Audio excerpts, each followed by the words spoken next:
ठिकाणी स्वागत आणि आभार मानतो. आणि आज माझ्याबरोबर श्रीवाणीचे उज्ज्वल शिवसैनिक आणि जाधव नगरसेवक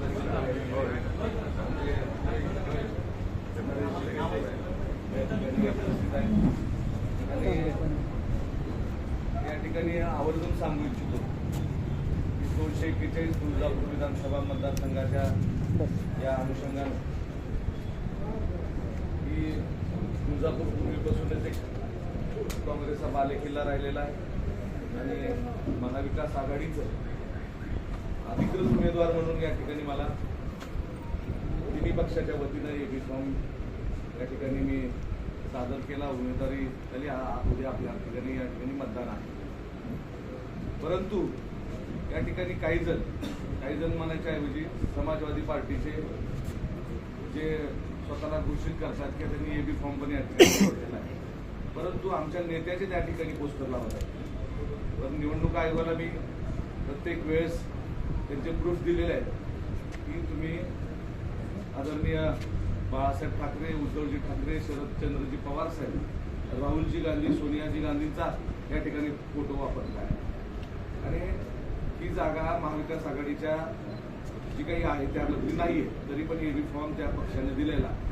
आम्ही पक्षस्तरावर सुद्धा या ठिकाणी कंप्लेंट केलेली आहे आणि बऱ्याच ठिकाणी त्यांनी आमच्या नेत्यांचा फोटोचा वापर केला. त्याला या ठिकाणी त्यांनी माफीनामा पण या ठिकाणी लिहून दिला आहे की आम्ही हे पुढे करणार नाही, परंतु वेळोवेळी ते त्या ठिकाणी काम करत आहेत. याचा अर्थ की राणा जगजितसिंह पाटलांची आणि ही भाजपाची बी टीम असून देवानंद रोचकरी या आणि हे मला सांगायला या ठिकाणी म्हणजे देवानंद रोचकरी यांना मत म्हणजे बीजेपीला मत जाणार आहे.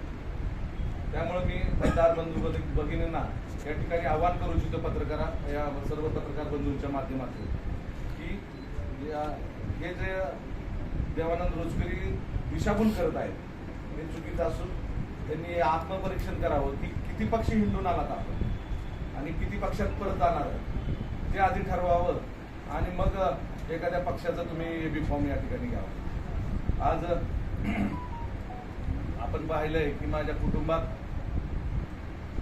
गेली 50 वर्षापासून म्हणजे 1961 पासून आजपर्यंत काँग्रेसचं निष्ठावान घराणं आणि कुटुंब म्हणून आम्ही या पंचक्रोशीमध्ये ओळखलं जातो. आणि आतापर्यंत आदरणीय चव्हाण साहेबांच्या मागे आम्ही राहिलेलो आहोत. गेली 50 वर्षापासून आदरणीय चव्हाण साहेबांना साथ दिलेली आहे. नक्कीच पुढील काळामध्ये कारण की ही एक संधी आहे मला की 25 वर्षानंतर स्थानिक उमेदवाराला या ठिकाणी राष्ट्रीय काँग्रेस पक्षाचं आणि राष्ट्रीय पक्षाचं या ठिकाणी उमेदवारी मिळालेली आहे. आणि हा एका पक्षाचं नाही तर शरदचंद्रजी पवार साहेबांचं राष्ट्रवादी काँग्रेस पक्ष आणि उद्धव बाळासाहेब ठाकरे साहेबांच्या शिवसेना पक्षाचं या ठिकाणी मिळून आम्हाला या ठिकाणी उमेदवारी मिळाली. आज या तुळजापूर तालुक्यामध्ये जो काही विकासाच्या गोष्टी होत आहेत आणि विद्यमान आमदार 5,000 कोटीच्या गोष्टी करतात, परंतु या ठिकाणी 5,000 कोटी नाही तर त्यांनी नुसत्या घोषणा केलेल्या त्या 5,000 कोटी. आपण पाहिलं की 1,350 कोटी रुपये या ठिकाणी प्रासाद योजना आणली म्हणून त्यांनी मिरवतात, स्वतःची पाठ थुकटून घेत आहेत, परंतु 1,350 रुपये सुद्धा या ठिकाणी आलेले नाही. मला आवर्जून सांगायचंय की हा केवळ पोकळ गप्पा असून आणि घोषणांचा पाऊस पडला. या तालुक्याला जर विकासापासून वंचित ठेवलं असेल या 5 वर्षामध्ये तर राणा जगजितसिंह पाटलांनी ठेवलं. त्यांनी नारळ फोड्या कार्यक्रम केला आणि या तालुक्याला मागं घेऊन गेले. आज मला वाटतं की येणाऱ्या काळामध्ये आम्ही एक उमेदवार म्हणून सर्व तुळजापूर तालुक्यातील सर्वांना या ठिकाणी आवाहन करू इच्छितो की आम्ही जो विकास आराखडा तयार करणार आहोत त्या विकास आराखड्यामध्ये तिन्ही पुजारी मंडळ आहेत, तसेच तिन्ही आमचे व्यापारी मंडळ असतील, तसेच नागरिक स्थानिक नागरिक जे काही या ठिकाणी त्यांनी आराखडा तयार केलेला आहे कुणाच्या संमतीविना तयार केलेला आहे. त्यांनी स्वतःचाच आराखडा तयार करून घेतला आणि मला वाटतं की तिन्ही पुजारी मंडळांना, तिन्ही व्यापारी मंडळांना आणि तसेच सर्व स्थानिकांना विचारात घेऊन आम्ही हा आराखडा तयार करू येणाऱ्या काळामध्ये.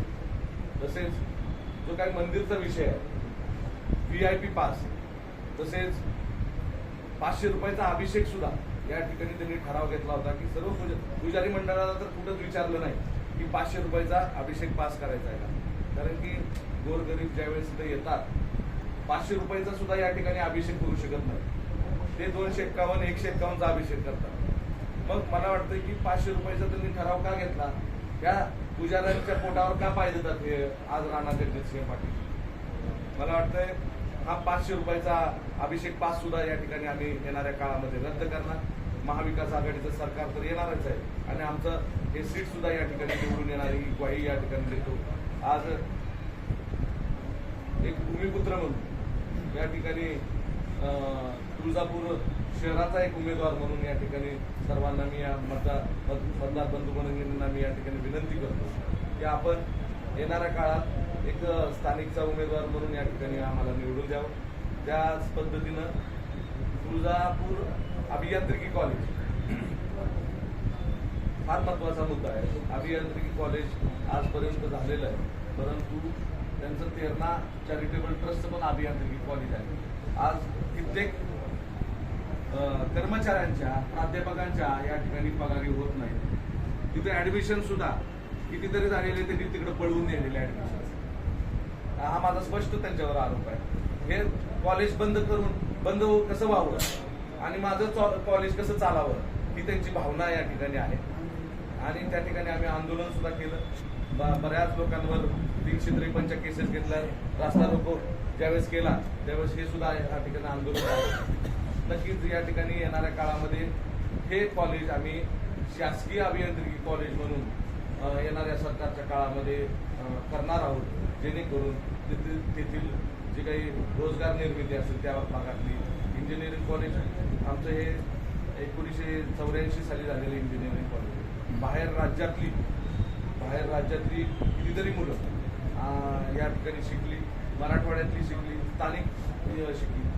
आज त्याच पद्धतीनं तुळजाभवानी मंदिर संस्थांमध्ये स्थानिकांना तर या ठिकाणी वाव नाही. 58 जागा भरल्या, 1-2 महिन्याखाली 58 जागा भरल्या.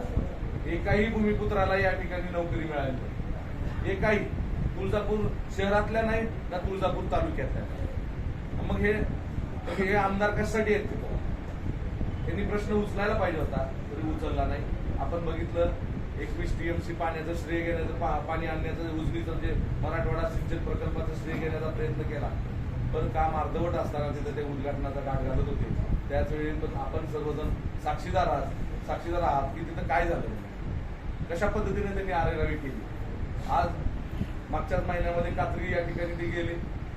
तिथं संजय देशमुख नावाचे शेतकरी आहेत, त्या ठिकाणी त्यांनी सांगितलं मी 80 लाखाचा निधी टाकला, परंतु त्या शेतकऱ्यांना या ठिकाणी निधी कुठे पडलाय तो सांगा, कुठल्या खात्याचा पडला.